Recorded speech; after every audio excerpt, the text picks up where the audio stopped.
গীতাৰ অধ্যায় 18 শ্লোক নম্বৰ 62 ভগৱানে স্বয়ং কৈ আছে যে অৰ্জুন সেই পৰমেশ্বৰৰ শৰণলৈ যোৱা যাৰ কৃপাত পৰম শান্তি আৰু শাশ্বত স্থান অৰ্থাৎ সতলোক প্ৰাপ্ত হ'ব।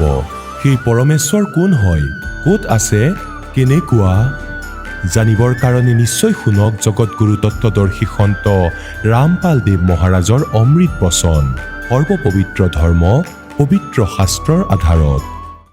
আৰু ইয়াত আমাৰ দুৰ্গতি কৰি দিছে তেওঁ। এনেকৈ আপোনালোকৰ যেতিয়া অন্তঃকৰণ চাফা হৈ পৰিব, তাৰ পাছত আপোনালোকে গুৰুদেৱৰ মাজত একো দোষেই দেখা নাপাব।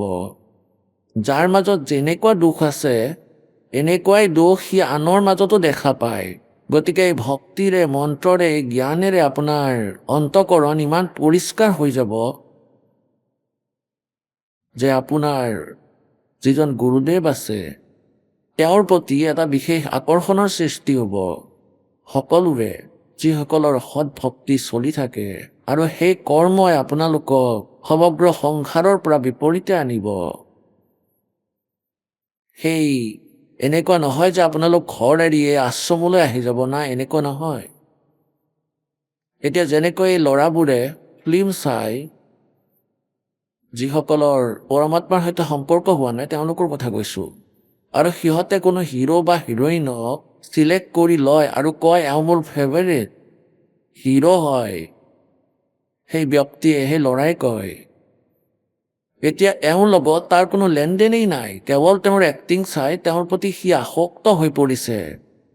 গতিকে এনেকৈয়ে আপোনালোকৰ ভিতৰত এনেকুৱা এক অৱগুণ আছে, আৰু এই অৱগুণ এতিয়া গুণ হৈ পৰিব।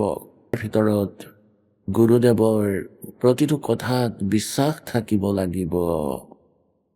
আপোনাৰ বুদ্ধিমত্তাই কাম কৰা নাই। গুৰুৱে যিবোৰ কথা কৈ আছে আপুনি সেয়া বুজা নাই। গতিকে আপোনাৰ মনত এইবোৰ চিন্তা আহিব নালাগে যে এনেকুৱা হ'ব নোৱাৰে, তেন্তে আপুনি পৰমাত্মাৰ সৈতে সংযুক্ত হোৱা নাই। আৰু পুণ্যাত্মাসকলে এইসকল ভুৱা সন্ত আৰু ঋষিয়ে এই কথাৰ শ্ৰদ্ধালুসকলৰ পৰা অযথা সুবিধা লৈছিল যে গুৰুৰ কথাত বিশ্বাস কৰিব নালাগে। কিন্তু সেই নকলিবোৰ গুৰু নাছিল। সিহঁতে সেই ধাৰণাৰ অবৈধ সুবিধা লৈ গোটেই গ্ৰুপটোকে কালৰ মুখত পঠিয়াইছিল কোটি কোটি সংখ্যাত। আৰু নিয়ম একেটাই যে গুৰুৱে যি ক'ব সেই কথাই সত্য, সেয়া ৰং হ'ব নোৱাৰে। কিন্তু তেওঁলোক ভুৱা গুৰু আছিল, তেওঁলোকৰ বচনবোৰ ভুৱা আছিল, আৰু শ্ৰদ্ধালুসকলে তেওঁলোকক অৰিজিনেল গুৰু ভাবি তেওঁলোকৰ কথাবোৰ সঁচা ভাবি লৈছিল। ইয়াতে ঠগ খালে। আৰু আজি আপোনালোকে ইমান প্ৰমাণ চাই যিবোৰ দাসে আপোনালোকক দেখুৱাই আছে, আৰু যিমান কথাই কয় সেই আটাইবোৰৰ প্ৰমাণ আছে, অন্যথা নহয়। যদি কেতিয়াবা প্ৰমাণ দেখুৱাব নোৱাৰো তেতিয়াও বুজি ল'ব লাগে যে এয়াই ফাইনেল। যি দাসে কৈ আছে, এতিয়া আপোনালোকৰ অন্তঃকৰণ বহুত মলিন হৈ পৰিছে ভুল জ্ঞান শুনি। এতিয়া ক'ৰবাত নহয় ক'ৰবাত সেই লেতেৰাবোৰ আমাৰ ভিতৰত অলপ হ'লেও থাকি যায়। সেই লেতেৰাবোৰ, সেই অজ্ঞানতা, সেই জ্ঞান শুনি থাকিলে লাহে লাহে আপোনালোকৰ সেই স্তৰ নোহোৱা হৈ গৈ থাকে। তাত সত্ত্বেও যদি কিছু পৰিমাণে থাকি যায় তেন্তে আপোনালোকৰ অন্তঃকৰণ এতিয়াও পৰিষ্কাৰ হোৱা নাই, ইয়াক স্বচ্ছ কৰক। গতিকে গুৰুৰ কথাত আপোনালোকৰ কোনো আপত্তি থাকিব নালাগে। আৰু যদি আপুনি আনৰ মাজত দুখ দেখি আছে তেন্তে সেই দুখ আপোনাৰ মাজতে আছে। যেনেকৈ এজন চোৰৰ ঘৰত এজন ভদ্ৰ বাটৰুৱা ৰাতি থাকিল আৰু তেওঁ জনা নাছিলে যে এওঁ চোৰ। এতিয়া সেই মানুহজনে তাতে ৰাতি বিশ্ৰাম কৰিলে, শুই পৰিল, আৰু চোৰজন জাগি থাকিল যাতে এওঁ ৰাতি উঠি চুৰ কৰিব নোৱাৰে। আৰু সেই ভদ্ৰ মানুহজন, বাটৰুৱাজন ৰাতি শুইছিলে আৰু ৰাতিপুৱা আৰামত উঠিল, কাৰণ তেওঁৰ মাজত সেই দুখ নাছিল।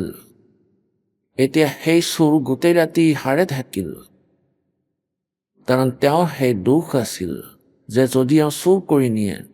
গতিকে পুণ্যাত্মাসকল, আমি নিজৰ দুৰ্গুণসমূহক, যিবোৰ আমাৰ ভিতৰত আছে, আমি সেইবোৰ আনৰ মাজত দেখোঁ যে এওঁ কিয় এনেকৈ চাই আছে, খোজকাঢ়ি আছে, বহি আছে। গতিকে এই দুখ আপোনালোকৰ ভিতৰত বিদ্যমান। গতিকে এই দুখ যাৰ মাজত নাই তেওঁৰ ভিতৰত এই দুখ, এই বিচাৰ উৎপন্ন নহয়। গতিকে এনেকৈয়ে আপুনি যেতিয়া গুৰুৰ মাজত নিৰ্দোষ দৃষ্টিৰে চাবলৈ ধৰিব। যিকোনো প্ৰকাৰে আপোনাৰ মনত এই চিন্তা ভাৱনা নাহিব।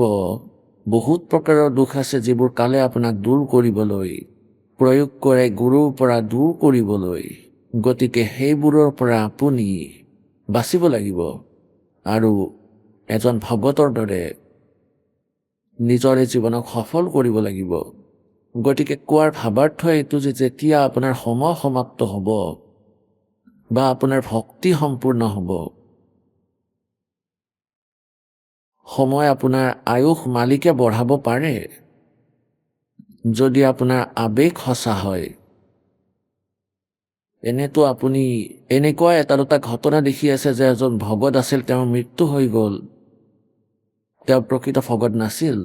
ভগত হোৱাহেঁতেন মৃত্যু নহ'লহেঁতেন 40 বছৰ বয়সত। কাৰণ পৰমাত্মাই চাই লৈছে যে এতিয়া এই জ্ঞানটো গ্ৰহণ কৰি লৈছে আৰু জ্ঞান গ্ৰহণ কৰাৰ পিছত ভক্তিও কৰি আছে। কিন্তু কিছুদিন পাছত কি হয়, মই আপোনালোকক যোৱাকালিও কৈছিলোঁ যে আপোনালোকৰ যেতিয়া সুখৰ পৰিমাণ বেছি হয়, তেতিয়া সেই সুখত আপোনালোকৰ কিছু কিছু নিয়ম উলংঘন হয় লোক লাজত পৰি। আৰু যদি আপোনালোকৰ কোনো বাধা বিঘিনিও নাহে, আপোনালোকৰ কোনো ক্ষতিও নহয়, তেতিয়া আপোনালোকৰ দুঃসাহস বাঢ়ি যায় আৰু আপুনি পৰমাত্মাৰ পৰা দূৰ হৈ পৰে। কাৰণ আপোনাৰ ভিতৰত আগতে কোনো দুখ আছিল, সেই দুখৰ বাবে আপোনাৰ কানেকশ্যন কাটি গ'ল। তাৰ উপৰি আপুনি ভুলৰ ওপৰত ভুল কৰি আছে, নিয়ম ভংগ কৰি আছে, তথাপিও আপোনাৰ ক্ষতি হোৱা নাই। ইয়াৰ কাৰণ কি? যেনেকৈ ল'ৰা ছোৱালী বিদ্যালয়লৈ যায় আৰু সিহঁতে যদি কোনো ভুল কৰে, তেতিয়া শিক্ষকে সিহঁতক ধমক দিয়ে, খং কৰে, টাইট দিয়ে, এনেকুৱা ভুল নকৰিবা, এনেকুৱা নকৰিবা, এনে কৰিলে তোমাক চৰ মাৰিম। এই বিভিন্ন ধৰণৰ যাৰ যাৰ হৰণ হয় চিধা কৰাৰ। আৰু যেতিয়া সেই ল'ৰাজনক শিক্ষকে ধমক দিয়ে, গালি পাৰে, তেতিয়া সি নিজৰ কামখিনি আগলৈ ঠিকেই কৰে, শুদ্ধ কৰে, তেতিয়া সফল হয়, সি সফল হৈ যায়। আৰু যিজন ল'ৰাক গুৰুৱে গালি দিয়ে, ধমক দিয়ে যে তুমি কিয় এনেকৈ নিয়ম মৰ্যাদা ভংগ কৰি আছা, তেতিয়া সি মনে মনে খং কৰে আৰু তেতিয়া তাৰ নাম বিচ্ছিন্ন হৈ যায়, তাৰ কানেকশ্যন কাট খাই যায়। যিসকল ল'ৰা ছোৱালী স্কুলৰ পৰা দূৰ হৈ যায়, স্কুললৈ অহা বন্ধ কৰি দিয়ে, বিদ্যালয়লৈ লাগিলে তেতিয়া সি গাধৰ ওপৰত উঠিয়েই ঘূৰি ফুৰক, নতুবা য'তেই যি উল্টা পুল্টা কৰি থাকক, শিক্ষকৰ সৈতে তাৰ কোনো লিংক নাথাকে। শিক্ষক স্কুলৰ পৰা গৈ আছে আৰু সেই ছাত্ৰজন যিজনে স্কুল এৰি দিছে, নিজৰ মূৰ্খতাৰ বাবে সি যদি ক'ৰবাত অপকৰ্ম কৰি আছে, তেতিয়া শিক্ষকে তাক গালি নাপাৰে, তাক একো নকয়, কাৰণ সি তেওঁৰ ট্ৰিটমেণ্টৰ বাহিৰত। গতিকে পুণ্যাত্মাসকল, যেতিয়ালৈকে আপোনালোকৰ মাৰ্ক সঠিকভাৱে পৰমাত্মাৰ সৈতে যুক্ত থাকিব, নিয়ম সংযোগ থাকিব, কানেকশ্যন যুক্ত থাকিব, তেতিয়া আপোনালোকৰ শ্বৰ্ট লাগিব। আপোনালোকে সামান্য ভুল কৰাৰ চেষ্টা কৰিলে তেতিয়া তৎক্ষণাত শ্বৰ্ট লাগিব, আপুনি সাৱধান হৈ যাব। আৰু যদি এনেকুৱা হোৱা নাই, আপুনি ভুলো কৰি আছে, তেন্তে ভাবি ল'ব যে আপোনাৰ কানেকশ্যন কাটি গৈছে, আপোনাৰ নাম কাটি গৈছে ভগৱানৰ সভাৰ পৰা। তেতিয়া আপুনি যিয়েই নকৰক কিয়, কাৰণ সেই সময়ত আপুনি যি পুণ্য সংগ্ৰহ কৰিছে, কোনোবাই 2 বছৰ, কোনোবাই 3 বছৰ, কোনোবাই 4 বছৰ, এনেকুৱা আমি দেখিছোঁ 3, 4, 5, 6 বছৰ সঠিকভাৱে ভক্তি কৰিছে, পাছত সামান্য কোনো ভুলৰ কাৰণে নিজৰ কৰ্ম বিনাশ কৰিছে, তেওঁলোক গুচি যায়। এতিয়া সিহঁতে কয় যে আমাৰ কোনো বিপদ অহা নাই, 3 বছৰ হৈ গ'ল, নাম এৰি দিলোঁ। এতিয়া পুণ্যাত্মাসকলে গোটেই ৰহস্য যেতিয়া আপুনি বুজি পাব, তেতিয়া এনেধৰণৰ কথা আৰু মুখত নাহিব। এতিয়া যেনেকৈ আপুনি 2-3 বছৰ সৎ সাধনা কৰিলে, তেতিয়া সেই পুণ্য আপোনাৰ ডিপজিট হৈ গ'ল। আৰু এয়া যোৱাকালি আপোনালোকক কৈছিলোঁ যে এটা উশাহ নিশাহৰ মূল্য কিমান, সৎ নামৰ মূল্য। सतनाम पालड़ रंग हो रही हो, 14 लोग चढ़ावे राम रंग हो रही हो, 3 लोग पासिंग धरे रंग हो रही हो, तो ना तुले तुलाय राम रंग हो रही। গতিকে তেওঁলোকে নীতি নিয়মত থাকি আৰু এই দাসৰ ওপৰত শ্ৰদ্ধা ৰাখি আৰু ভগৱানৰ ওপৰত যি সত্য সাধনা, সত্য নাম, সেই নাম জপ কৰিছিল বা দান কৰিছিল, গতিকে আপোনাৰ সেই পুণ্যখিনি জমা হৈছিল, সেই উপাৰ্জনবোৰ এতিয়া আপোনাৰ সেই উপাৰ্জন হ'ব পাৰে চাগে 100 বছৰটো শেষ নহ'ব, আৰু আপুনি অকণেও ভক্তি কৰিব নিবিচাৰে, আৰু আপুনি হয়তো সেই মন্ত্ৰ জপ কৰি আছে যিবোৰ দাসে দিছে, তেতিয়া সেই মন্ত্ৰৰে আপোনাৰ একো লাভ নহ'ব, কাৰণ আপোনাৰ কানেকশ্যন কাটি গৈছে। আৰু আপুনি যদি এয়া ভাবি আছে যে মই গুৰু দৰ্শন কৰিবলৈ নাযাওঁ, সৎসংগলৈ নাযাওঁ, আৰু না কোনো দান ধৰ্ম কৰি আছোঁ, মই আগৰ দৰেই আছোঁ, এইবোৰ আপোনাৰ পূৰ্বৰ ষ্টক, আৰু যিদিনাখনে আপোনাৰ ষ্টক শেষ হ'ব তেতিয়া দুৰ্দশা আৰম্ভ হ'ব। এনেকুৱা ঘটনা আমি দেখিছোঁ, যিসকলে 4 বছৰ আগতে নাম এৰি গৈছিল, 4 বছৰ পিছত পুনৰ আহিল, তেওঁলোকৰ কিমান দুৰ্দশা হৈ আছে। পুনৰ নাম লোৱাৰ পিছত তেওঁলোকৰ কোনো বাধা বিঘিনি নাহিল। গতিকে পুণ্যাত্মাসকলে আটাইবোৰ পইণ্ট বুজি লৈ এই সকলো কেন্দ্ৰবিন্দুৰ ওপৰত আপুনি বাৰে বাৰে বিচাৰ কৰিব লাগিব। সেইকাৰণে সৎসংগলৈ মতা হয়, আপোনাক এইবোৰ সোঁৱৰাই দিয়া হয়। গতিকে যেতিয়া আপুনি ইয়াৰ পৰা দেহ ত্যাগ কৰিব, তেতিয়া আপুনি এটা মাত শুনা পাব আপোনাৰ পৰিচিত ব্যক্তিৰ। তেওঁ ক'ব যে গুৰু আহিছে। আপুনি লগে লগে দেশৰ পৰা ওলাই বাহিৰলৈ আহিব। ক'ত গুৰুদেৱ? তাতে। আপুনি এই দাসৰ ৰূপত পৰমেশ্বৰ থিয় হৈ থকা দেখিব, আৰু পাছত যেনেকৈ সপোনত হয় এনেকুৱা হৈ যাব। কলৈ গৈ আছা? সৎসংগ আছে, গুৰুদেৱ গৈ আছে, যাবা যদি ব'লা। আৰু গাড়ীত বহি সৎলোকৰ ফালে ৰাওনা হ'বা। সৎলোকত গৈ দেখিব, তাতে যোৱাৰ পিছততো মনত পৰিব আমাৰ মৃত্যু হৈছে। কিছুদিন কটাৰ পিছত কোৱা হ'ব যে চোৱা, তুমি সেই লেতেৰা ঠাইত আছিলা, এতিয়া ইয়াত ক'ত আহিলা? সৎলোকলৈ আহিলা। গতিকে পুণ্যাত্মাসকল, পৰমাত্মাৰ যি লীলা, পৰমাত্মাই আমাক যি লাভ দিব পাৰিব, এয়া ফৰ্মুলা। এতিয়া যেনেকৈ ইয়াত আমি ইয়াত দেখোঁ কোনো লোক এনেকুৱা আহে বহিয়ে থাকে, সিহঁতক তুলি আনিবলগীয়া হয় যে আহা গুৰুদেৱৰ দৰ্শন কৰা। সিহঁত শেষত আহিব চকু মোহাৰি, কাৰণ আহিয়ে পেট ভৰাই খাই শুই থাকে, ভগৱানৰ লগত কোনো কাম নাই।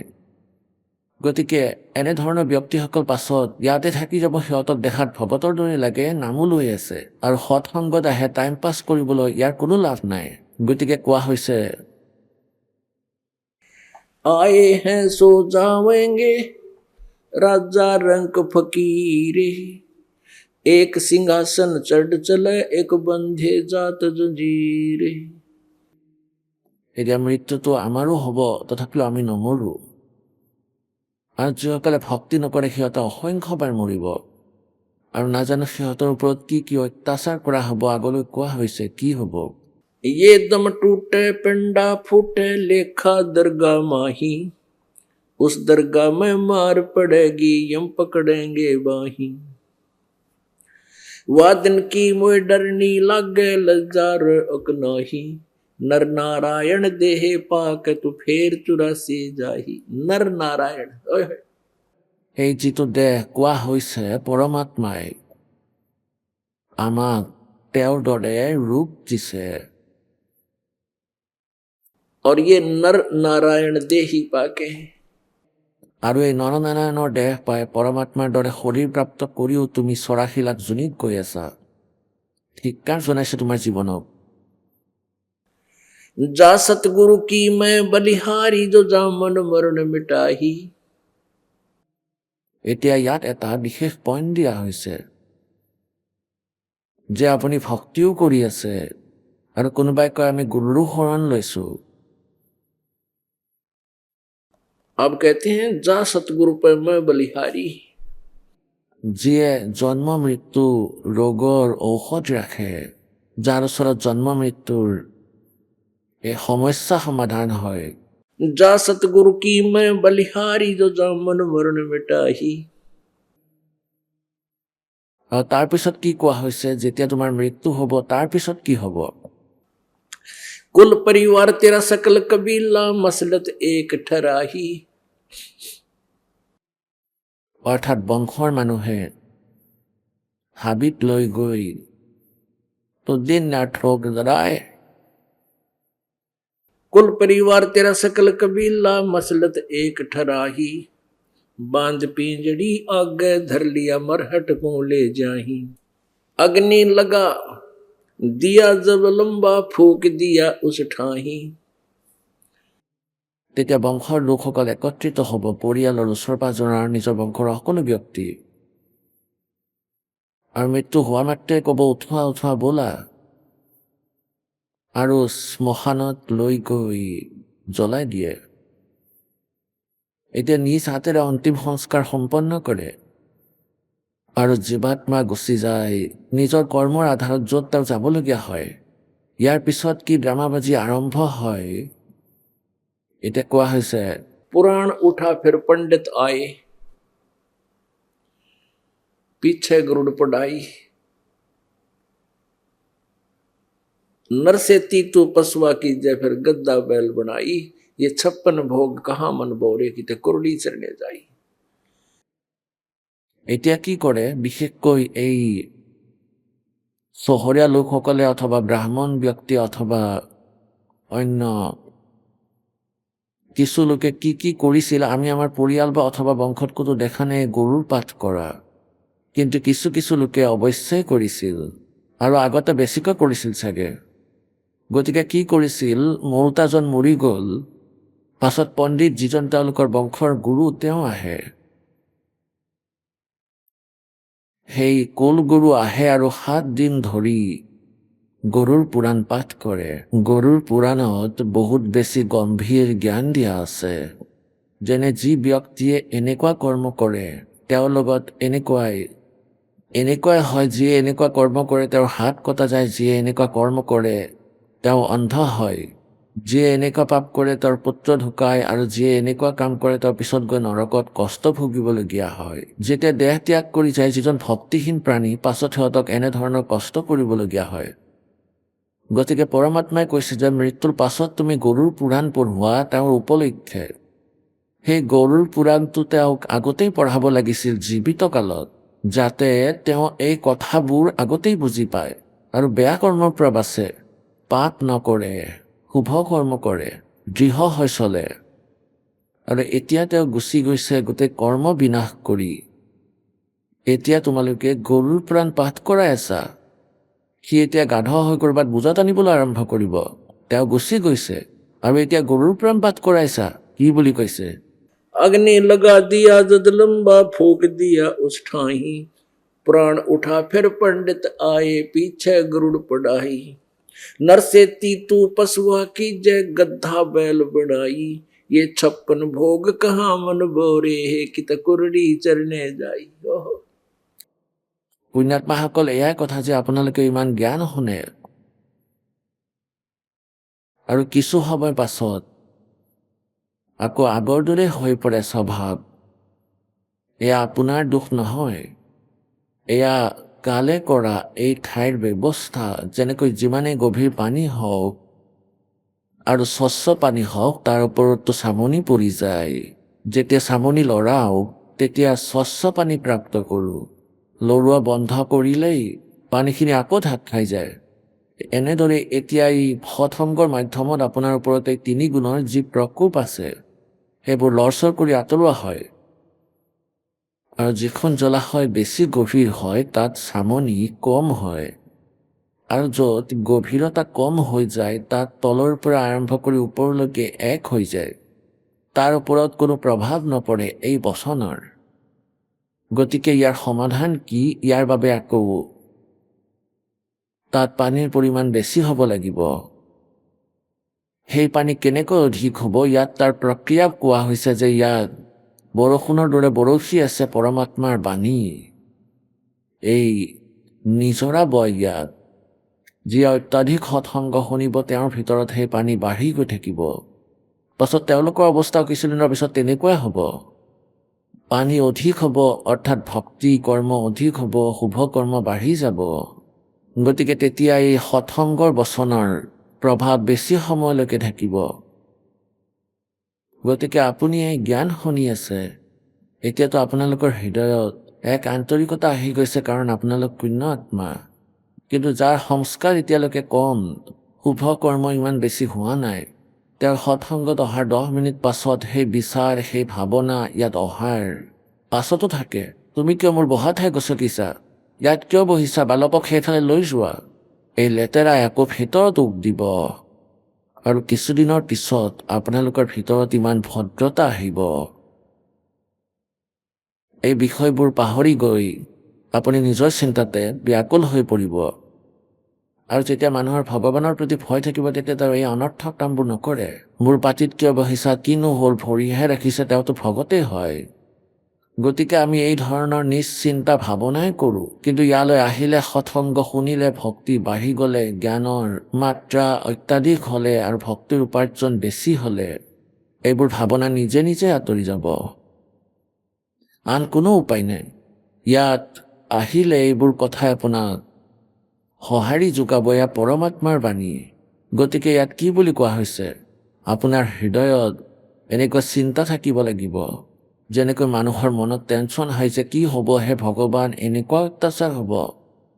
এতিয়া যেনেকৈ কি কোৱা হৈছে, नर से तीतू पशुआ की जय गद्धा बैल बनाई ये 56 भोग कहाँ मन बोरे हे कित कुरुडी चरणे जाई। চাওক পৰমাত্মাৰ কি প্ৰয়োজন আছিল মাত দিয়াৰ। এতিয়া ইয়াত গান নহয়, ইয়াত কান্দোন আপোনালোকৰ সন্মুখত। এয়া পৰমাত্মাৰ যেনেকৈ কাৰোবাৰ ঘৰত দুৰ্ঘটনা হয়, কাৰোবাৰ ডেকা পুতেকৰ মৃত্যু হয়, তেতিয়া তাৰ মাকে কান্দে আৰু এনেকৈ গাই গাই কান্দে, কিন্তু তেওঁ গান গোৱা নাই, তেওঁ কান্দি আছে। গতিকে এনেকৈ এই যি মালিকৰ গান, এয়া গান নহয়। এনেকৈ তবলা বান্ধি লয়, হাৰমনিয়াম বান্ধি লয় আৰু তাৰপিছত লা লা কৰি গোৱা সেই গান নহয়। গতিকে আমি গান নাগাওঁ, আপোনালোকক শুনোৱাৰ সময়ত কান্দো। গতিকে এনেদৰে আপোনালোকৰ হৃদয়তে আন্তৰিকতা হ'ব লাগিব। এতিয়া ভগৱানে কি কৈছে? नर से तीतू पशुआ की जय गद्धा बैल बनाई ये 56 भोग कहाँ मन बोरे हे कुरुडी चरणे जाई।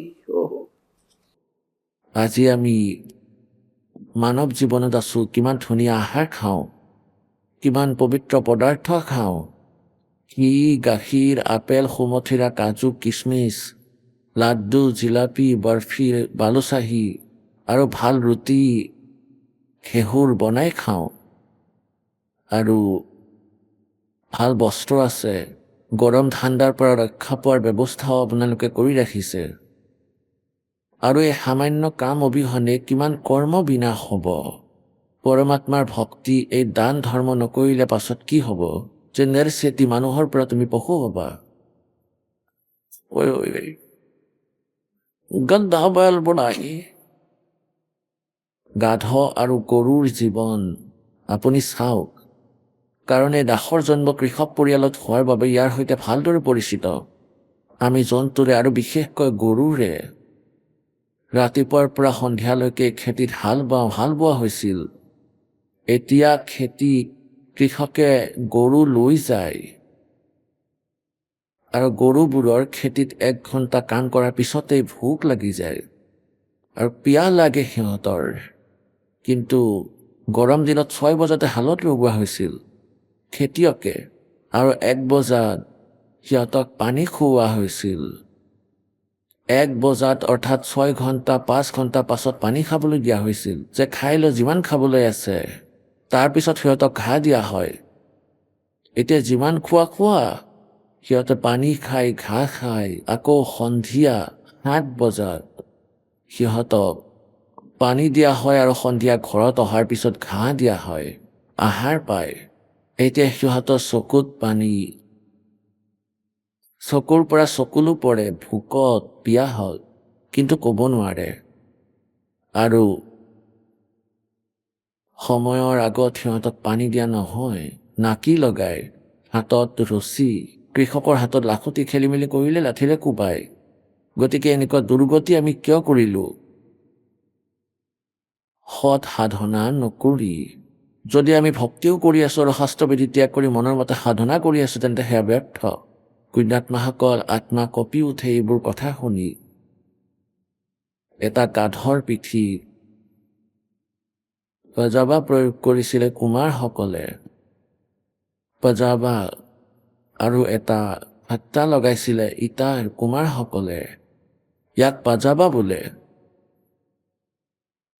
আৰু সেয়া বহুত ওখ, 30 ফুট ওখ হৈ পৰিছিল, কাৰণ আন কোনো ঠাই নাছিল সেই ছাইবোৰ বাহিৰত পেলাবলৈ, যিবোৰ ইন্ধন ইটা বনাবলৈ প্ৰয়োগ কৰিছিল।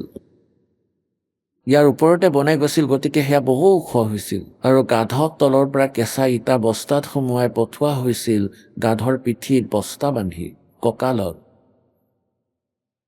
আৰু ওপৰত লৈ গৈছিল 40 ফুট ওখত। আৰু তাতে কেঁচা ইটাখিনি নমাইছিল আৰু লগে লগে পকা ইটাখিনি কঁকালত বান্ধি দি তলপিনে কৰি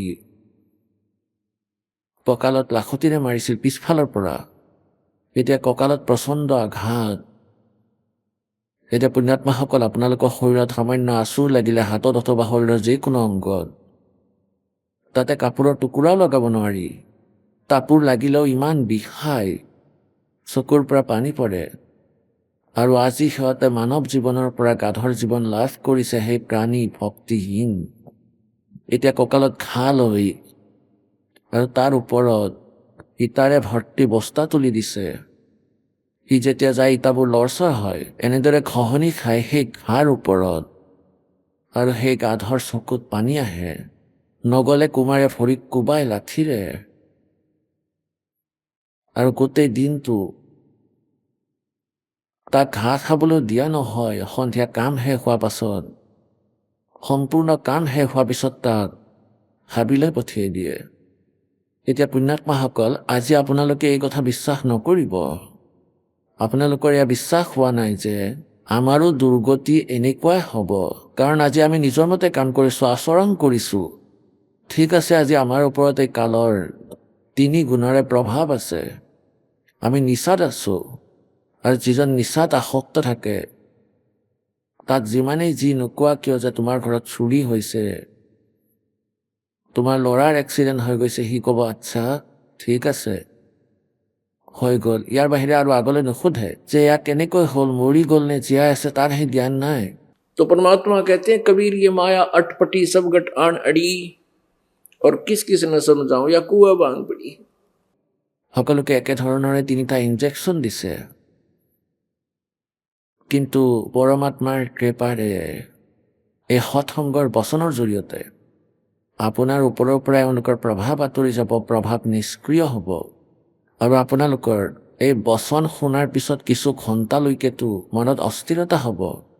আৰু অস্থিৰতাৰ ফলত আপোনালোকে ভক্তি কৰিব, পৰমাত্মাৰ ভজন কৰিব, স্মৰণ কৰিব। ইফালে সিফালে অযথা কাম কৰি সময় বৰবাদ নকৰিব। আৰু যিসকলৰ ওপৰত এতিয়াও প্ৰভাৱ পৰা নাই, তেওঁলোকৰ এতিয়া পানী কম আছে। তেওঁলোকৰ ভিতৰত এতিয়াও ভক্তি সংস্কাৰ সম্পূৰ্ণ হোৱা নাই। গতিকে সেই পানীক লৰচৰ কৰিলেতো আৰু বেছি লেতেৰা হৈ যাব, গোটেই বেয়া হৈ যাব। কিন্তু তেওঁ নিৰাশ হ'ব নালাগে। অধিক ৰূপত সৎসংগ শুনা, স্মৰণ বঢ়াই দিয়া, নিজৰ দান ধৰ্মৰ সম্পূৰ্ণ চেষ্টা কৰা। কিছুদিনৰ পিছত চাবা কেনেকৈ প্ৰভাৱ পৰে, কেনেকুৱা প্ৰভাৱ আপোনাৰ ওপৰত পৰে। এতিয়া পুণ্যাত্মাসকল, পৰমাত্মাই কয়, कबीर जिह्वा तो वाहे भली, जो रटे हरि नाम, नहीं तो काट फेंक दियो ये मुख में भलो ना चामे। পৰমাত্মাই আপোনালোকক কিমান ধুনীয়া শৰীৰ দিছে, তাৰপিছত আকৌ জিভা দিলে যে ইমান ভাল ভাষা ক'ব পাৰে। যদি এই জিভাৰ সৎব্যৱহাৰ আছে, তেনেহ'লে পৰমাত্মাৰ চৰ্চা কৰা, তেওঁৰ গুণগান কৰা, তেওঁৰ মহিমাৰ বাণী পঢ়া, কোৱা আৰু স্মৰণ কৰা। এয়াই ইউজ হয়। যদি আমি এইবোৰ নকৰোঁ, তেতিয়াহ'লে আকৌ কয়, পাছলৈ পৰমাত্মাই জিভাটো দিব আপোনালোকক, কিন্তু স্বৰ নিদিব। এতিয়া মুখেৰে মাতি ক'ব নোৱাৰিব। যেনেকৈ ধৰক, আজি অলপো যদি ক'ৰবাত আঘাত লাগি যায়, ডক্তৰৰ ওচৰলৈ যাওঁ, পৰিবাৰক জনাওঁ যে মোৰ যন্ত্ৰণা হৈ আছে, লগে লগে উঠাই লৈ যোৱা হয় আৰু শান্তি পাওঁ।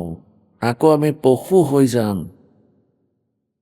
তাৰপিছত আমি ক'ব নোৱাৰিম ক'ত বিষাই আছে। এবাৰ আমাৰ এটা গৰু আছিলে,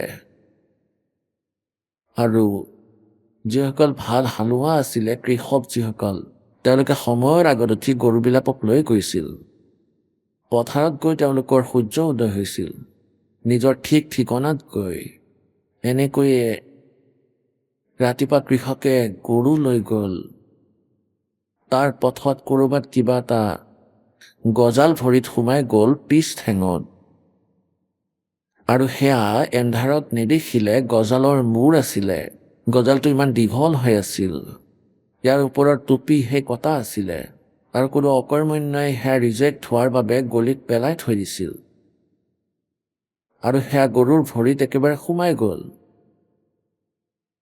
খুৰাৰ মাজত এটা নৰম ঠাই থাকে, আৰু গৰুটো যেতিয়া বেগেৰে গৈ আছিল তেতিয়া ঠিকেই, ভাল স্পীডতে গৈ আছিলে। সেই গৰুটো বেগেৰে যাবলৈ ধৰাত তাৰ ভৰিত গজাল সোমাল আৰু সি লেকুৰিয়াবলৈ ধৰিলে। এতিয়া গাঁৱত আগতে দেশীয় বৈদ্য আছিলে, তেওঁলোকে এইটো কৈছিল যে ভাই গৰুৰ ভৰিৰ শিৰৰ ওপৰত উঠি গৈছিলে, যি কাৰণত সি লেকুৰিয়াই আছে। গতিকে ইয়াৰ এটা এইটোৱেই ট্ৰিটমেণ্ট আছিল যে ইয়াক থিয় হৈ থাকিবলৈ নিদিবা। পথাৰত খোজকাঢ়ি থাকিলে ইয়াৰ শিৰ নিজে নিজে ঠিক হৈ যাব, আৰু এনেকুৱা হৈ গৈছিলে। এই দৃষ্টিকোণেৰে কৃষকে সেই গৰুটো গোটেই দিন কাম কৰালে, নৰখালে, নেৰিলে, যে আবেলিলৈকে ইয়াৰ শিৰৰ ওপৰত শিৰ উঠাটো ঠিক হৈ যাব। এনেকুৱা নহ'ল। আবেলি সি ঘৰলৈ আহিলে, 3টা ভৰিৰে খোজকাঢ়ি আছিল। ৰাতিপুৱা নুঠিলে, আৰু উঠাব যেতিয়া ধৰিলে তেতিয়া এনেকৈ মুখ মেলি শুই আছিল, চকুৰে পানী ওলাই আছিল, আৰু ভৰি ফুলি গ'ল ওপৰৰ আঁঠুলৈকে। এনেকৈ দেশীয় বৈদ্য আছিলে, তেওঁ আহিলে আৰু ক'বলৈ ধৰিলে যে তাৰ ভৰিৰ ওপৰত বাট আহি গ'ল। এতিয়া শিলত লাগি গজালটো আৰু ভিতৰলৈ সোমাই গ'ল, ইয়াৰ ওপৰততো মাটি লাগি গ'ল, আৰু ফুলি গ'ল গোটেই ভৰিখন ৰাতিপুৱালৈকে। গতিকে গজালটো সোমাই গ'ল খুৰাত, আৰু ট্ৰিটমেণ্ট আঁঠুত। এতিয়া ইয়াৰ আঁঠুত ঔষধি কাপোৰ বান্ধি দিলে, আৰু আঘাত পালে, গজাল সোমালে, বিষালে সেই খুৰাত। এতিয়া এই মুখেৰেও ক'ব নোৱাৰে, সেই অকৰ্মণ্য প্ৰাণী যি মনুষ্য জীৱনত থাকোঁতে আজে বাজে কথা কৈছিল আৰু ভবাই নাছিল যে এনেকুৱা দুৰ্গতি হ'ব তাৰ। গতিকে পুণ্যাত্মাসকল, প্ৰথমতে আমিও এনেকুৱাই আছিলোঁ। এই ঘটনাবোৰো হৈছিল, কিন্তু প্ৰভাৱ পৰা নাছিল, পৰমাত্মাৰ কৃপাৰে।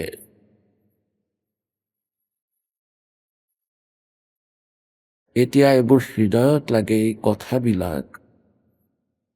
আমাৰ ওপৰত যি নিচা আছিল সেই কালৰ অজ্ঞানৰ 3 গুণৰ, সেইবোৰ কম হ'ল, আৰু এইবোৰ কথা এতিয়া টোপনি আহিবলৈ নিদিয়ে। যেতিয়া এই ঘটনাবোৰ মনত পৰে, আকৌ এই কথাবোৰ মনত পেলালে স্মৰণ বেছিকৈ হয়, আন আজে বাজে কথাবোৰৰ পৰা আঁতৰি যায়। চুৰি, প্ৰবঞ্চনা, অভদ্ৰামী, ঘোষ, এইবোৰৰ পৰা মানুহৰ হাত নিজে নিজেই কোচ খায়। কিন্তু এই প্ৰভাৱ খন্তেক সময়ৰ বাবে থাকে। ভাল আত্মাসকলৰ তেওঁলোকৰ 1 দিন 2 দিন 10 দিন থাকিব, আৰু আকৌ বাৰে বাৰে এইবোৰ জ্ঞান শুনিলে, ভিতৰত ভক্তিৰ প্ৰৱেশ হৈ গ'লে, তেতিয়া সেই বেদনা আপোনাৰ সদায়ৰ বাবে মনত থাকিব, আৰু আপুনি বেয়া কাম নকৰিব, ভক্তিত কেতিয়াও এলাহ নকৰিব। সৎসংগত অহাৰ বাবে অৰুচি আপোনাৰ নহয়। এই এণ্টিবায়'টিক আপোনালোকক এই কাৰণে খুওৱা হয়। और फिर क्या बताते हैं, नर से तीतू पशुआ की जय, गद्धा बैल बनाई, ये 56 भोग कहाँ मन बोरे, कि तो कुरडी चरने जाई। তাৰপিছত কি হ'ব? प्रेत शिला पे जा विराजे, पितरों पिंड भराई, बहुत श्राद्ध खान को आए, काग भये कली माही। এতিয়া পুণ্যাত্মাসকল, পৰমাত্মাই সকলো ধৰণৰ নিৰ্ণয় দি আছে আমাক, যে অজ্ঞানী মূৰ্খ ঋষি সন্তসকলে প্ৰথমে আমাৰ পূৰ্বপুৰুষসকলক ভূত বনাই দিলে। কাৰণ গীতাৰ অধ্যায় নম্বৰ 9 শ্লোক নম্বৰ 30 ক'লে যে যিসকলে দেৱতাসকলৰ পূজা কৰে তেওঁলোক দেৱতাৰ ওচৰলৈ গুচি যায়। যেনে ধৰক বিষ্ণুদেৱৰ পূজা কৰোঁতাসকলে বিষ্ণু লোকত, শিৱৰ পূজা কৰোঁতাসকলে শিৱলোকত, যিসকলে প্ৰেতক পূজা কৰে প্ৰেত হৈ যায়, আৰু যিসকলে ভূতৰ পূজা কৰে ভূত হৈ যায়। এতিয়া শ্ৰাদ্ধ কৰা, প্ৰেতক পূজা কৰা, এই সকলোবোৰ শাস্ত্ৰ বিৰুদ্ধ সাধনা। শ্ৰাদ্ধ কৰা ভূতসকলৰ পূজা প্ৰেতক পূজা কৰা হয়। इससे आप क्या बनोगे, पितर या भूत बनोगे। अब परमात्मा कहते हैं राम रमे सो राम है, देव रमे सो देव, और भूत रमे सो भूत बनेगा, और समझो ज्ञान सुरभेव। গতিকে ইয়াত কি ক'লে যে প্ৰেত চেলাপ জগ ৰাজে তেন্তৰ পেণ্ড বাৰাই ভূত হৈ প্ৰেত শিলাত গৈ বহিল। আৰু তাৰপিছত প্ৰেতক আপোনাৰ পিণ্ড দিয়া হয়। আৰু পিণ্ড যেতিয়া দিয়া হৈ গ'ল, শ্ৰাদ্ধ কৰা হয়। শ্ৰাদ্ধ হৈ যোৱাৰ পিছত কি কৈছে, তোমাৰ পিতৃ ইয়াতে আপোনাৰ ঘৰত বিদ্যমান হৈ আছে। আপুনি নিজৰ পিতৃৰ ভোগৰ বাবে ওপৰত কিছু আহাৰ থৈ দিয়ক। এতিয়া চাদত আহাৰ ৰাখি দিয়ে, যিবোৰ পণ্ডিতে বনাই যিদিনাখন শ্ৰাদ্ধ হয় ওপৰত থৈ দিয়া হয়। তাৰপিছত কাউৰী আহে, কাউৰী বৰ চতুৰ হয়, সকলো চৰাইতকৈ বেগেৰে আহিব পাৰে, আৰু আহিয়ে সেই কাউৰীয়ে শ্ৰাদ্ধৰ অন্নখিনি খায়। আৰু সেই গুৰুদেৱে কয়, চোৱা তোমাৰ দেউতাৰ ভোগ লাগিল, হ'ব পাৰে তেওঁ কাউৰী হৈ গ'ল। এতিয়া পুণ্যাত্মাসকল, যেতিয়া পিতৃৰ মৃত্যু হৈ যায়, তাৰপিছত তেওঁ কি কৰে, 13 দিনীয়া সকাম পাতা। কোন গুৰুৱে কয় 13 দিনীয়া পাতক বুলি? 13 দিনেও পাতি দিলে। তাৰপিছত এনেকে ক'ব, প্ৰথমেতো বহুত বেয়া ছিষ্টেম আছিলে, প্ৰত্যেক মাহতেই তেওঁৰ মাহেকীয়া পাতক, পণ্ডিত আহে আৰু ধুনীয়াকৈ বনাই মেলি নিজৰ পেট ভৰাই খাই গুচি যায়, আৰু কয় তোমাৰ মাহ সম্পূৰ্ণ হ'ল, আকৌ বছৰেকীয়া শ্ৰাদ্ধ কৰক। 1 বছৰলৈ এনেকৈ, আকৌ বছৰেকীয়াৰ দিনত বছৰেকীয়া শ্ৰাদ্ধ, আকৌ বছৰেকীয়াৰ পিছত ক'ব তেওঁৰ শ্ৰাদ্ধ আৰম্ভ কৰি দিয়ক। বছৰত এবাৰ যি তিথিত তেওঁৰ মৃত্যু হ'ল, গতিকে আহিন মাহত 16 দিন চিলেক্ট কৰি লয়। সেই 16 দিনত যিটো তিথিত মৰিলে সেইদিনাখন আকৌ সেই ক্ৰিয়া কৰক। এতিয়া পুণ্যাত্মাসকল, তাৰপিছত আকৌ কয় যে পিণ্ড দি আহা, তোমাৰ দেউতাৰ গতি লাগিব। মৃত্যুৰ পিছত কয় যে তোমাৰ দেউতাৰ অস্থিক উঠাই ফুলক আৰু গংগাত প্ৰবাহিত কৰি আহা বিধিমতে তাৰ ব্ৰাহ্মণসকলৰ দ্বাৰা। তোমাৰ দেউতাৰ গতি লাগিব। প্ৰথমে ফুল উঠালে, সেইটোৰে গতি কৰোৱালে গংগাত গৈ, তাৰপিছত পূৰ্বপুৰুষৰ নামত পিণ্ড দিলে, গতি হ'ল। এতিয়া এনেকৈ ক'লে, শ্ৰাদ্ধ কৰক ওপৰৰ চাদত, তোমাৰ দেউতাৰ নামত ভোগ দি আহা। আৰু কাউৰীয়ে আহি খালে, ক'লে দেখিছা তোমাৰ দেউতা কাউৰী হৈ গ'ল আৰু লাগি গ'ল ভোগ তেওঁৰ। কি আচৰিত কথা। ক'ৰ পৰা গতি কৰিবলৈ বিচাৰিছিলা, তেওঁ দুৰ্গতি কৰোৱাই থৈ দিলে, দেউতাক কাউৰী বনাই দিলে। এবাৰ আদৰণীয় গৰীবদাস চাহেবদেৱ এক কৃষক পৰিয়ালত তেওঁৰ জন্ম হৈছিলে, আৰু তাৰ সহজ সৰল মানুহে এনেও কম বিশ্বাস কৰিছিলে সেই সময়ত মালিকৰ বাণীবোৰক, কাৰণ সকলোৰে আন উপাসনা আছিলে আৰু অশিক্ষিত আছিলে। গতিকে এজন 10-20 জন যিমানেই তেওঁ যোগাযোগত আহিছিলে, তেওঁলোকক এজন ভগতক ক'লে যে তুমি কিয় কালি অহা নাছিলা, কাৰণ তেওঁ ডেইলি গৈছিলে দৰ্শন কৰিবলৈ, গাঁৱৰে আছিল। তেওঁ ক'বলৈ ধৰিলে, গুৰুদেৱ কালি মোৰ মাৰ শ্ৰাদ্ধ আছিল। হয় নেকি? কি কৰিলা? যে পণ্ডিত আহিছিল, তেওঁ ভোজ বনালে আৰু কাউৰী হৈ যোৱা মোৰ মাক ভোক লগাই দিলে, ওপৰত কাউৰীক খোৱালে। আৰু কালিও আহিব নোৱাৰিম গুৰুদেৱ, মই কালি মোৰ দেউতাৰ শ্ৰাদ্ধ আছে। গৰীবদাসদেৱে সদায় কৈছিল যে হাই, এইবোৰত একো নাই, এইবোৰ শ্ৰাদ্ধ নকৰিবা। কিন্তু সমাজৰ ইমান প্ৰভাৱত, চাপত, গুৰুসকলৰ বচনত বিশ্বাস কম কৰা হয়। যি নহওক, পিছদিনাখন তেওঁৰ দেউতাকৰ শ্ৰাদ্ধ আছে, ক'লে ঠিক আছে। গৰীবদাসদেৱে ক'বলৈ ধৰিলে যে এটা কাম কৰিবা, তুমি কালি যেতিয়া তোমাৰ দেউতাক ভোগ প্ৰদান কৰিব সেই পণ্ডিতে শ্ৰাদ্ধ হোৱাৰ পিছত, আকৌ এনেকুৱা কৰিবা যে 2জন ব্যক্তিৰ খাদ্য তুমি লৈ আহিবা।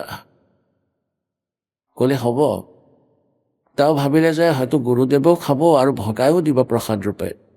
এতিয়া তেওঁৰ মাকৰ প্ৰথম দিনাই হৈ গ'ল, দেউতাকৰ পিছদিনাখন কৰিবলগীয়া আছিল। তেন্তে পুৰোহিতে যেতিয়া গোটেই ক্ৰিয়া কৰিলে আৰু চাদত কাউৰীক ভোগ লগাই দিলে দেউতাকক, তাৰপিছত 2জন মানুহৰ আহাৰ লৈ সেই বালক, সেই ব্যক্তি গুৰু গৰীবদাসদেৱৰ ওচৰলৈ আহিল চোৰাণী। তাৰেই আছিল, সেই গাঁৱৰে। ক'বলৈ ধৰিলে, লওক গুৰুদেৱ, আপুনি 2জন মানুহৰ ভোজন বিচাৰিছিলে। গৰীবদাসদেৱে ক'লে, ব'লা মোৰ লগত ব'লা। এতিয়া সি আহাৰ লৈ তেওঁৰ পিছে পিছে পথাৰলৈ গুচি গ'ল, তেওঁৰে পথাৰলৈ। গৰীবদাসদেৱে লৈ গ'ল, তাত এটা সৰু পুখুৰী আছিলে। পথাৰৰ মাজত সৰু পুখুৰীৰ দৰে বনোৱা হৈছিলে পশুবোৰক পানী খুৱাবলৈ। এইবোৰক পানী ডোঙা বুলি কোৱা হৈছিলে, পানী ডোঙা। আৰু ইয়াৰ ওচৰে পাজৰে জাকে জাকে গৈছিল, ঘাঁহ বন হৈ গৈছিল। আৰু এইবোৰৰ মাজত শহাপহু আদি পশুবোৰ লুকাই থাকিছিল। পানী তাতে পান কৰিছিলে আৰু তাতে নিজৰ সপৰিয়ালে থাকিছিল। সেই পানী ডোঙাৰ পৰা, সেই পুখুৰীৰ পৰা 100 ফুট দূৰত বহিলে গৰীবদাসদেৱ আৰু তেওঁক ক'লে যে, ভাই, এই ভোজনখিনি খোলা কাপোৰত বান্ধি ৰখা হৈছিল। আৰু মাত লগালে তেওঁৰ মাতৃ আৰু পিতৃৰ নাম লৈ। যি নামেই আছিলে তেওঁৰ তেনেকৈ মাতিবলৈ ধৰিলে যে, আহক।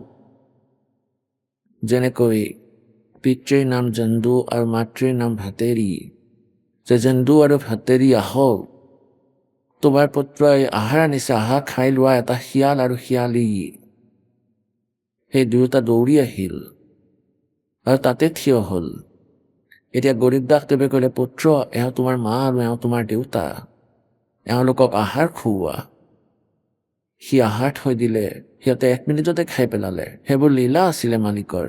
এতিয়া তেওঁক বুজালে আৰু তেওঁ বুজি পালে যে সিহঁত তেওঁৰ মা দেউতাক। এতিয়া কিমান দিনলৈ খুৱাবা সিহঁতক তুমি? সিহঁতক এৰি দিয়া আৰু নিজৰ কৰ্মফলৰ ওপৰত মনোযোগ দিয়া। আৰু তুমিও পিছত সেই গিদ্দৰীয়ে হ'বা যদি এনে ক্ৰিয়া কৰি থাকা তুমি। তেতিয়া সেই ব্যক্তিজনৰ একেবাৰে সেই श्रद्धा बन गई कि हे भगवान, हम तो सचमुच गलती कर रहे हैं। पंडित जी तो कहता तेरे माता पिता छक गए, ये तो भूखे पड़े भाई।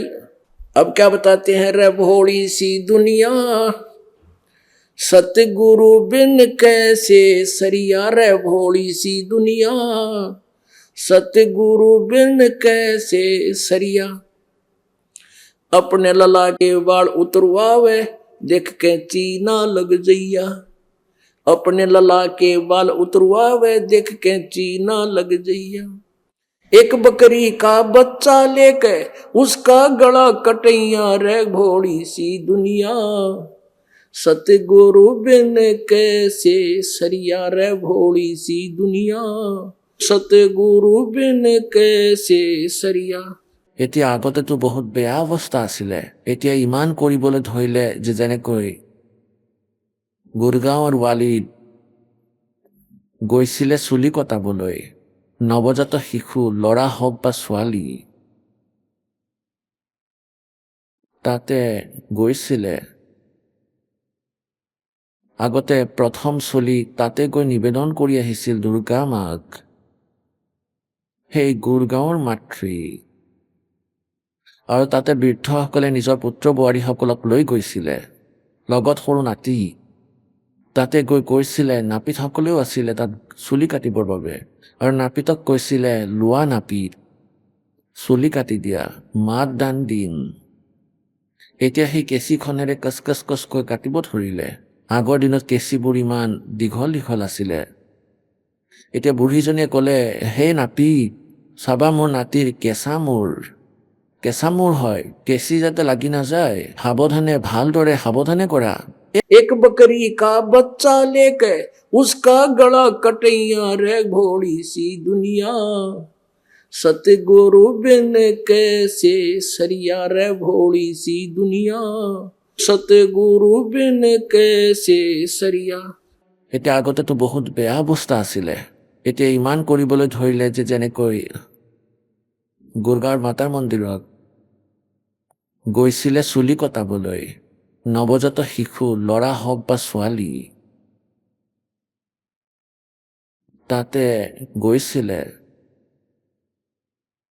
আগতে প্ৰথম চলি তাতে গৈ নিবেদন কৰি আহিছিল দুৰ্গা মাক, সেই গুৰগাঁৱৰ মাতৃ। আহক আমি এতিয়া সেই শ্ৰদ্ধালুসকলৰ অনুভৱবোৰ জানো, যিসকলে জগতগুৰু তত্ত্বদৰ্শী সন্ত ৰামপাল দেৱ মহাৰাজৰ পৰা দীক্ষা প্ৰাপ্ত কৰিছে তথা তেওঁৱেই কোৱা ভক্তি মাৰ্গ এওঁলোকে অৱলম্বন কৰি আছে। নমস্কাৰ ছাৰ। নমস্কাৰ ছাৰ। ছাৰ কি নাম আপোনাৰ? মোৰ নাম ডক্টৰ সুজিত কুমাৰ হয় ছাৰ। সুজিত আপুনি ক'ৰ পৰা আহিছে? মই বিহাৰৰ বাসিন্দা, ঔৰংগা জিলা গৌৰ থানাৰ হয়। সুজিত আপুনি সন্ত ৰামপালদেৱ মহাৰাজৰ পৰা নাম দীক্ষা কেতিয়া ল'লে? ছাৰ মই সন্ত ৰামপালদেৱ মহাৰাজৰ পৰা নাম দীক্ষা 17 জুনত লৈছিলোঁ 2018-ত। সুজিত আপুনি সন্ত ৰামপালদেৱ মহাৰাজৰ পৰা নাম দীক্ষা লোৱাৰ আগতে কি ভক্তি সাধনা কৰিছিলে? ছাৰ এনে দেৱী দেৱতা আৰু পাথৰক পূজা কৰিছিলোঁ আৰু যোগ ইত্যাদি কৰাৰ কাৰণে আৰ্য সমাজৰ যি আপোনাৰ বাবা ৰামদেৱ যে আছে তেওঁৰ য়োগা কৰিছিলোঁ। তেওঁ ওম মন্ত্ৰৰ উচ্চাৰণ কৰিবলৈ কৈছিলে, যোগ কৰাৰ সময়ত তাৰেই উচ্চাৰণ কৰিছিলোঁ। তেন্তে কি কাৰণে আপুনি সন্ত ৰামপালদেৱ মহাৰাজৰ শৰণলৈ আহিলে? চাওক ছাৰ, সন্ত ৰামপালদেৱ মহাৰাজৰ শিষ্য হোৱাৰ বহুত ডাঙৰ কাৰণ আছে। মোৰ কাৰণটো হৈ গ'ল যে মই যোগ কৰিছিলোঁ কিন্তু লগতে নিচাও কৰিছিলোঁ। আৰু মই যদিও ডক্টৰ হোৱাৰ পিছতো মাংস খাইছিলোঁ, মদ খাইছিলোঁ আৰু বহুত কিবা কিবি বেয়া কামো কৰিছিলোঁ। আৰু মই ভক্তি কৰাৰ পাছতো মোৰ মনত কিবা কিবি প্ৰশ্ন আহি আছিলে, কিবা কিবি কুৱেশ্যন আহি আছিলে যে মই শান্তি কিয় পোৱা নাই, ঘৰত কিয় ইমান সমস্যা, কাজিয়া হৈছিলে, মই বেয়া বেয়া শব্দও কৈছিলোঁ। মোৰ এনেকুৱা লাগিছিল যে পৃথিৱীত আন কোনো ৰাস্তাই নাই কাৰো লগতে। এই সময়তে কি হ'ল যে সন্ত ৰামপালদেৱ মহাৰাজৰ যি শিষ্য তেওঁ দৃঢ় ভক্ত আছিলে। তেওঁ মোক ক'লে যে আপুনি ইমান বেয়া কাম কৰে, আপুনি ইমান ভাল মানুহ, আপুনি এজন ডক্টৰ হৈও ইমান বেয়া কাম কৰি আছে, গতিকে মই আপোনাক ভাল মানুহ বুলি নাভাবোঁ। তেতিয়া মই ক'লোঁ যে কিবা ৰাস্তা আছে যদি কওক। তেওঁ তেতিয়া এটা পথ দেখুৱালে যে আপুনি মোৰ লগত ব'লক, এঠাইলৈ লৈ যাম মই আপোনাক। তালৈ যোৱাৰ পিছত সেইদিনা প্ৰকট দিৱস, কবিৰ চাহেবৰ প্ৰকট দিৱস আছিল। তাৰপিছত মই তালৈ গ'লোঁ। আগতেও হাৰিয়ানালৈ গৈছিলোঁ, কেইবাদিনো থাকিছিলোঁ। দিল্লীতো মই কেইবাদিনো থাকিছিলোঁ, কেইবা বছৰো। তাত এটা মই বহুত ধুনীয়া বস্তু দেখিবলৈ পালোঁ যে ইমান মানুহ আহিছে, লাখৰ সংখ্যাত মানুহ আছিলে, কিন্তু তাত মই এজনো বিড়ি চিগাৰেট খোৱা মানুহ নেদেখিলোঁ। মই আগতে চিগাৰেট খাইছিলোঁ, তম্বাকু খাইছিলোঁ। মই বিচাৰি আছিলোঁ ক'ৰবাত চিগাৰেট, ক'ৰবাত তম্বাকু পাওঁ নেকি, কিন্তু ক'তো নাপালোঁ। মই বহুত চিন্তাত পৰিছিলোঁ। মই ভাবিলোঁ যে ইমান মানুহ আছে আৰু বিশেষকৈ হাৰিয়ানা মানুহেতো হুক্কা খায়, ইয়াত বিড়ি চিগাৰেটো পোৱা নাই, নিশ্চয় এওঁলোকৰ মাজত কিবা কথা আছে। তাৰপিছত মই ভিতৰলৈ গ'লোঁ। বহুতকেইখন গেট লগোৱা আছিলে, গেট নম্বৰ 1, 2, 3, 4 এনেকুৱাকৈ লগোৱা আছিলে। গেটৰ ভিতৰত প্ৰৱেশ কৰাৰ পিছত দেখিলোঁ যে তাত বহুত মানুহে খানা খাই আছে। তাত খানা খাই আছিলে আৰু আমাৰ তাত যদি 4-5জন মানুহে খানা খায় বিয়া, ফাংচন অথবা আন কিবা কাৰ্যত, তেতিয়া পাতবোৰ য'ত ত'ত পেলায়, গিলাচবোৰ য'ত ত'ত পেলায়, খোৱা বস্তু পৰি থাকে। কিন্তু তাত ইমান মানুহে খানা খাই আছিলে, কিন্তু ক'তোৱে লেতেৰা দেখিবলৈ নাপালোঁ। তেতিয়া মই ভাবিলোঁ যে ইয়াত কেনেকুৱা ধৰণৰ মানুহ থাকে। তাৰপিছত মই সুধিলোঁ যে নাম উপদেশ ক'ত লোৱা হয়, ময়ো এওঁলোকৰ লগত সেৱা কৰিবলৈ আৰম্ভ কৰিম য'ত মানুহে সেৱা কৰি আছিলে। বিশেষ মোৰ এইটো লাগিল যে এনেতো মই বহুত ধৰ্মগুৰুৰ সৎসংগ শুনিছিলোঁ, যেনে ধৰক দেৱকীনন্দন ঠাকুৰৰ সৎসংগ শুনিছিলোঁ, এয়া ধৰক জয়া কিশোৰীৰ শুনিছিলোঁ, চিত্ৰলেখাৰ শুনিছিলোঁ, আপোনাৰ হেমলতা শাস্ত্ৰীৰ শুনিছিলোঁ, সকলোৰে সৎসংগ শুনিছিলোঁ। টিভিত সদায় সৎসংগ শুনিছিলোঁ। মই এনেকুৱা মানুহ আছিলোঁ, এদিনো সৎসংগ নুশুনাকৈ নাথাকিছিলোঁ। কিন্তু তাত এটা বিশেষ কথা লক্ষ্য কৰিছিলোঁ, তেওঁলোকে কৈছিলে যে সকলোতে ৰাম আছে, কিন্তু তাত মই নিজ চকুৰেহে দেখিলোঁ তাততো সকলোতে ৰাম বুলি কোৱা হৈ আছে। পানী দিলেও কয় ৰাম বুলি, ভাত দিলেও কয় ৰাম বুলি, ৰুটি দিলে কয় ফুলকা ৰাম, এনেকৈ কৈ থকা হৈছে। তেতিয়া মই ভাবিলোঁ যে ৰামটো এনেদৰেহে মাতিব লাগে, সকলোতে ৰামটো ইয়াত আছে, আমি ক'ত বিচাৰি আছিলোঁ, ৰামটো ইয়াত আছে। সেই সময়ত বৰষুণ বহুত দি আছিলে, কিন্তু মই ৰ'ব পৰা নাছিলোঁ। তেতিয়া মই ভাবিলোঁ যে হয় এওঁলোকৰ লগতে ময়ো যোগ দিওঁ, ময়ো শুশ্ৰূষা কৰোঁ। তাৰপিছত সন্ত ৰামপালদেৱ মহাৰাজৰ পৰা নাম উপদেশ ল'লোঁ। নাম উপদেশ লৈ পিছত ভক্তি কৰা আৰম্ভ কৰিলোঁ। সুজিত, সন্ত ৰামপালদেৱ মহাৰাজৰ পৰা নাম দীক্ষা লোৱাৰ পিছত আপুনি কি লাভ পালে? ছাৰ, লাভ যদি গণোৱা আৰম্ভ কৰোঁ তেতিয়াহ'লে 24 ঘণ্টা নহয় 72 ঘণ্টা পাৰ হৈ যাব। বহুত লাভ পালোঁ, আজিলৈকে পাই আছোঁ। মই বিশেষ লাভ কিছুমান আপোনাক ক'ব বিচাৰিম। আটাইতকৈ ডাঙৰ লাভ এইটো পালোঁ যে মোৰ যি পত্নী আছে, মোৰ ল'ৰাটোৰ জন্মৰ সময়ত এটা ডাঙৰ অপাৰেশ্যন হৈছিলে। ডাঙৰ অপাৰেশ্যনটো হোৱাৰ 2-3 দিন পিছত তাইক খোজকাঢ়িবলৈ বাহিৰলৈ পঠাই দিছিলোঁ যে অলপ বাহিৰৰ পৰা খোজকাঢ়ি আহা। গতিকে তাইক খোজকঢ়াবলৈ লৈ যোৱা হ'ল। তাইৰ মাক আছিলে, ভনীয়েক আছিলে। কিন্তু যেতিয়া উভতি আহিলে, বিচনা পোৱাৰ আগতে মাথা ঘূৰাই পৰি গ'ল। পৰাৰ পাছত কথা কোৱা বন্ধ কৰি দিলে। কথা বন্ধ হোৱাৰ পিছত তেতিয়া মোক চিঞৰি ক'ব ধৰিলে, তাইৰ মাক আৰু মোৰ মাও আছিলে, ক'লে চোৱাচোন তাই একোৱে মাত দিয়া নাই। তেতিয়া মই ভাবিলোঁ চাই লওঁ। চোৱাত দেখিলোঁ যে BP একেবাৰে ডাউন হৈ গ'ল, একেবাৰে 0 হৈ গ'ল। পালচো পোৱা নাছিলোঁ, চকুৰ পতাও বন্ধ হৈ গৈছিলে।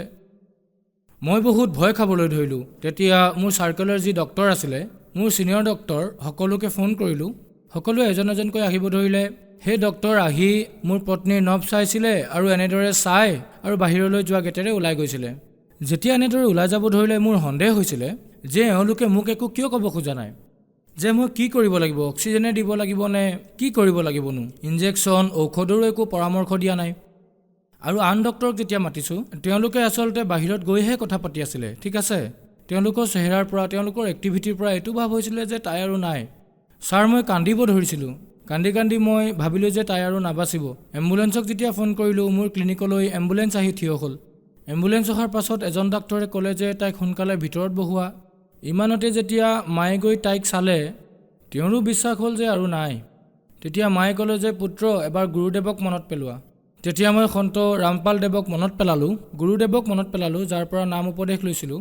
আমাক অমৃত জল দিয়া হয়, সেই অমৃত জল যে দিছিলে সেয়া মই দিলোঁ। কি ক'ম ছাৰ, ইমান ডাঙৰ চমৎকাৰ মই জীৱনত কেতিয়াও দেখা নাই। ইমান ডাঙৰ চমৎকাৰ হৈছিলে, কিয়নো মই ট্ৰিটমেণ্ট বহুত দিনৰ পৰা কৰাই আছিলোঁ, কিন্তু এনেকুৱা চমৎকাৰ কেতিয়াও দেখা নাই। ঔষধেও কৰিব পৰা নাছিলে। অমৃত জল দিয়াৰ পিছতেই মুখ আনকি ভালকৈ খোলাও নাছিলে, একেবাৰে বন্ধ আছিলে মুখখন জোৰ কৰি খুলিলোঁ, তাত অমৃত জল দিলোঁ। কিবাকৈ আধা ঢাকনমানহে দিয়া গৈছিল। সন্ত ৰামপালদেৱ মহাৰাজৰ যি চৰণা অমৃত আছিলে, যি অমৃত আছিলে, অমৃত জল বুলি কয়, সেই দিয়াৰ পিছত কিনো ক'ম ছাৰ, যে 1 মিনিটো হোৱা নাছিলে চকু খুলি দিলে। চকু খুলিলে আৰু চকু খোলাৰ পাছত তাই সুধিলে যে ইমান ভিৰ কিয় হৈছেনো, ইমান ডাঙৰ চমৎকাৰ হ'ল মোৰ লগত ভগতদেৱ। ছাৰ, সন্ত ৰামপালদেৱ মহাৰাজৰ বাবে। যদি সন্ত ৰামপালদেৱ মহাৰাজ নাথাকিল হয়, তেওঁৰ শৰণত যদি নাথাকিলোঁ হয়, তেন্তে মোৰ পত্নী জীৱিত নাথাকিল হয়। আৰু দ্বিতীয় লাভটো মই পালোঁ যে মোৰ যে বেমাৰ আছিলে, আজি যে মোক ইমান হেল্ডি দেখি আছে, ইমান সুস্থ দেখি আছে, সম্পূৰ্ণ সুস্থ মই বহুবাৰ ব্লাড ডনেট কৰিছোঁ, বহুত ৰক্তদান কৰিছিলোঁ, মই বহুত কৰিছিলোঁ। কিন্তু তাৰ আগতে যেতিয়া সন্ত ৰামপালদেৱ মহাৰাজৰ শৰণত নাছিলোঁ, তাৰ আগতে কিনো ক'ম, তেজ দিয়াটো দূৰৰে কথা, মূৰ ঘূৰোৱা, অচেতন হোৱা, ভৰি হাতে টানি ধৰা, আৰু মোৰ সদায় ব্লাডৰ নাটনি হৈছিলে। মোৰ মূৰত বিষ আছিলে, মই সদায় খঙতেই আছিলোঁ। অলপ কিবা ক'লে মই উল্টা ফুল্টা কৈ দিছিলোঁ। একেবাৰে ক্ষীণ আছিলোঁ মই, মানে বেমাৰীৰ দৰে দেখা হৈছিল। কিন্তু যেতিয়াৰ পৰা পৰমাত্মাৰ শৰণলৈ, সন্ত ৰামপালদেৱ মহাৰাজৰ শৰণলৈ আহিলোঁ, তেতিয়াৰ পৰা সকলো বেয়া এৰা খালে। আৰু তাৰপিছত যে মই দালি ৰুটি খাবলৈ আৰম্ভ কৰিলোঁ, সদায় আজি মই আগতকৈ বেছি সুস্থ। মোৰ যে বেমাৰ আছিলে মূৰৰ বিষ, অলপ যদি কিতাপ পঢ়োঁ তেনেহ'লে মোৰ মূৰত বিষ হোৱা আৰম্ভ কৰিছিলে।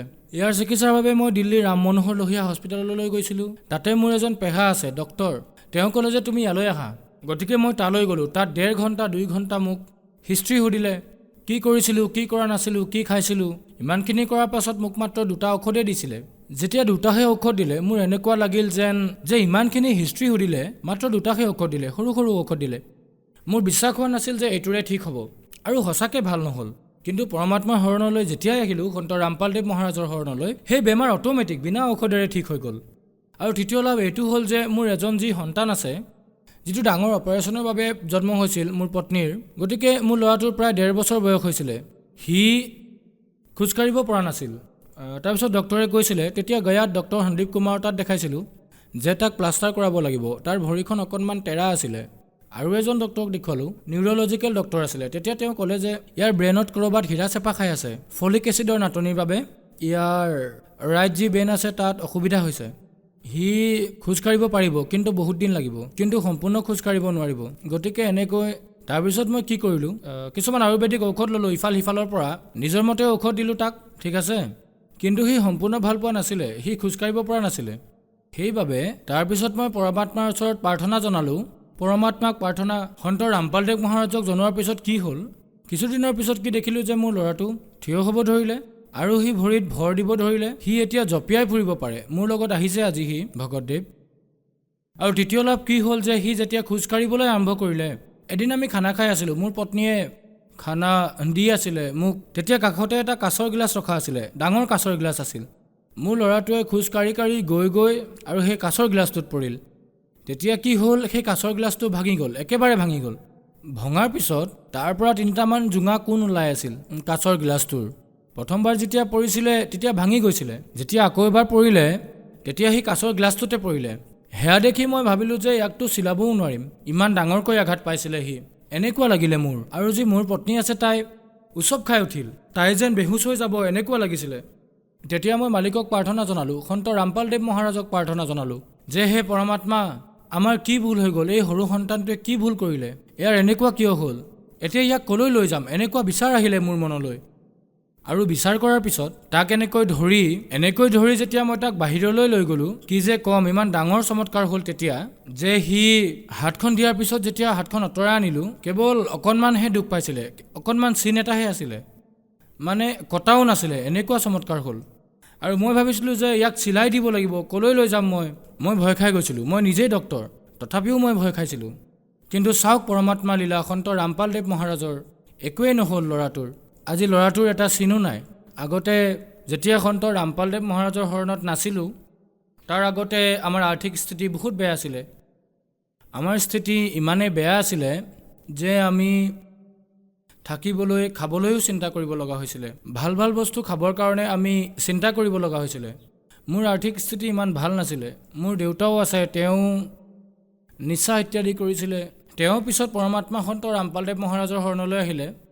তেওঁ এতিয়া সুস্থ নিচা ইত্যাদি নকৰে আগতে বহুত নিচা কৰিছিলে তেওঁ নিচা কৰিছিলে দেউতাও নিচা কৰিছিলে আনকি ময়ো কৰিছিলোঁ তেওঁ নিচাৰ বাবে গাঞ্জা খাইছিলে মদ খাইছিলে তম্বাকু খাইছিলে ময়ো মদ খাইছিলোঁ মইতো ভাং মদ ড্ৰাগছ সকলো খাইছিলোঁ বহুত কাৰণ চহৰত আছিলোঁ তাত মোৰ যি চাৰ্কলৰ মানুহ আছিলে সিহঁতে বহুত বেছি নিচা কৰিছিলে এইকাৰণে মোৰ আৰ্থিক স্থিতি ইমান বেয়া হৈ গৈছিলে মোৰ শৰীৰো বেয়া হৈ গৈছিলে আৰ্থিক স্থিতি ইমানেই বেয়া আছিলে যে মোৰ চাইকেলো নাছিলে যাবলৈ এনেকুৱা হৈছিলে ক'ৰবালৈ যাব লাগিলে টেম্পু অটতহে গৈছিলোঁ কিন্তু সন্ত ৰামপালদেৱ মহাৰাজৰ শৰণলৈ অহাৰ পিছত প্ৰথমতেতো ইমান ডাঙৰ লাভ হ'ল যি নিচা কৰিছিলোঁ সেয়া সকলো দূৰ হ'ল আৰু দূৰ হোৱাৰ বাবে লাহে লাহে মোৰ শৰীৰো সুস্থ হ'ব ধৰিলে আৰু আজিৰ তাৰিখত পৰমাত্মাৰ দয়াত সন্ত ৰামপালদেৱ মহাৰাজৰ দয়াত আজি মোৰ এখন নহয় দুখন ক্লিনিক আছে আৰু আজি মালিকৰ দয়াত খোৱা লোৱা সকলো ভালদৰে চলি আছে মোৰ ওচৰত বাইকো আছে আৰু মোৰ গোটেই পৰিয়াল ভালকৈ আছোঁ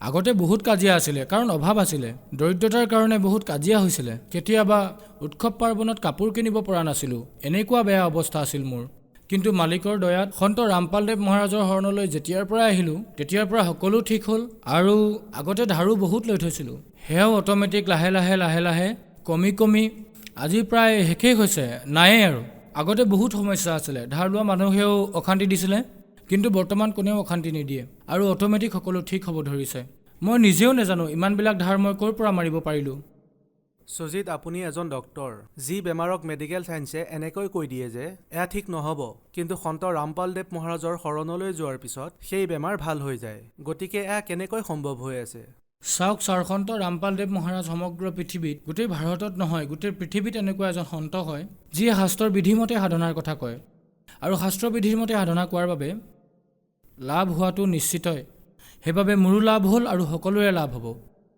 আৰু যিয়ে শাস্ত্ৰৰ বিধি ত্যাগ কৰি মনৰ মতে আচৰণ কৰে গীতাটো কৈছে তাৰ লাভ নহয় যিহেতু শাস্ত্ৰৰ বিধিমতে সাধনা কৰিলে লাভ হয় গতিকে মোৰো লাভ হৈছে আৰু আপোনালোকৰো হ'ব গতিকে শাস্ত্ৰৰ বিধিমতে সাধনা কৰিলে কেঞ্চাৰ অথবা কেঞ্চাৰতকৈ ডাঙৰ বেমাৰো যদি থাকে সেয়াও ঠিক হৈ যায় সন্ত ৰামপালদেৱ মহাৰাজৰ দয়াত ছাৰ যিসকল দৰ্শকে আপোনাক আজি টিভিত চাই আছে আৰু যদি তেওঁলোকেও আপোনাৰ দৰে যদি সন্ত ৰামপালদেৱ মহাৰাজৰ পৰা নাম দীক্ষা ল'ব বিচাৰে তেন্তে কেনেকৈ ল'ব পাৰিব টিভি চেনেলত সৎসংগ আহে আগতেতো এটা দুটা টিভি চেনেলত সৎসংগ আহিছিলে আজিকালিতো 12-13টা চেনেলত আহে তাৰে তলত হালধীয়া শাৰী আহে সেই হালধীয়া শাৰীত যদি আপুনি মিছ কল দিয়ে তেতিয়া সেই আশ্ৰমৰ পৰা ফোন আহে তাৰ পাছত আপোনাৰ ওচৰত যি আশ্ৰম আছে য'ত নাম দীক্ষা দিয়া হয় তাৰে লোকেশ্যন আপোনাক কৈ দিয়া হ'ব তালৈ গৈ আপুনি নাম দীক্ষা ল'ব পাৰে ধন্যবাদ ছাৰ সৎ সাহেব